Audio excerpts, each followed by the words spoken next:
Dantų implantacija neretai yra vienas iš patraukliausių ir patikimiausių būdų atkurti prarastus dantis. Šiuo metu dantų funkcijoms atkurti dažniausiai naudojami sraigtiniai implantai. Tai yra medicininiai prietaisai arba, jeigu leisite juos taip pavadinti, specialūs varžteliai, kurie įsirengiami į kaulą ir dažnai būna sulig arba po dantenomis.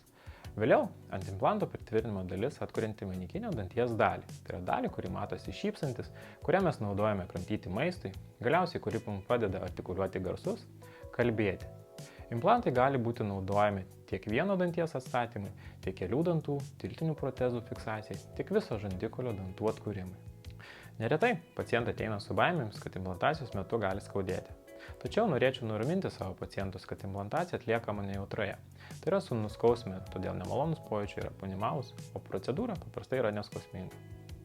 Todėl jeigu turite problemų dėl prarastų dantų, kviečiu atvykti konsultacijai ir manau surasim jums patraukliausią gydymo būdą.